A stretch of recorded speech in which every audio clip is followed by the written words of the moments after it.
गरुड़ पुराण की कथा आती है कि यमराज जी एक तोता को देख के हंस गए। तो तोता बोला कोई और हंस जाए तो बात बनेगी, यमराज हंस रहा है। तोते के मित्र थे गरुड़ जी, भगवान के वाहन। तो अपनी पहुंच लगाते हैं ना लोग, जब संकट में आते हैं तो अपनी पहुंच लगाते हैं, जैक लगाते हैं, हाथ पांव फड़ाते हैं। गरुड़ जी को कहा कि भैया तुम कैसे भी एक काम करवा दो। बोले क्या?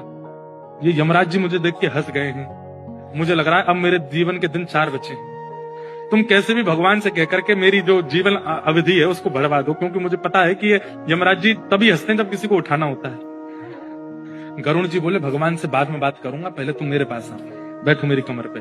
गरुड़ जी उड़ा करके उनको 7 समुद्र पार एक गुफा में ले गए और वहां भीतर ले जाकर के छोड़ दिया। बोले यहाँ रहो, यहाँ कोई नहीं आएगा, और ये 2-4-10 दिन यहीं बैठे रहना, सब ठीक हो जाएगा अपने आप। और मैं जाके भगवान, मैं यमराज जी से बात करता हूँ, भगवान को छोटे काम के लिए क्यों बोलना, मेरी पहुंच तो सब जगह है। मैं भी रसातल में जाके यमराज जी से कहता हूँ तुझको नहीं लेके जाएंगे, ठीक है?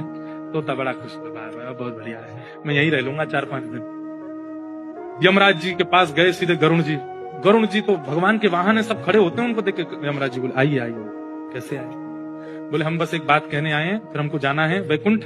हमारा एक मित्र है तोता, वहां का, उसका ये नाम है। बोले अच्छा, तुम उसको देख के हंस गए थे परसों, क्यों हंसे थे? कोई योजना बन रही हो तो मत बनाना।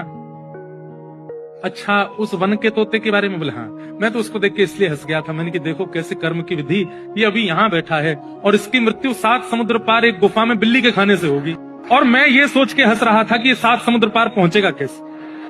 तभी यमराज जी बोले देखो देखो आ गया। पीछे देखा तो उस तोते की आत्मा आ रही थी, मर गया। गरुड़ जी बोले मैं ही छोड़ के आया था इसे। आप कौन से जन्म का अब भोग रहे हो आपको नहीं पता है भैया, वो नहीं टल सकती है। इसलिए प्रसन्न रहो, नाम जपो, कथा सुनो, खूब आनंद से रहो। इस बात का दोष मत दिया करो कि हम इतना अच्छा करते हैं, हमारे साथ बुरा क्यों होता है।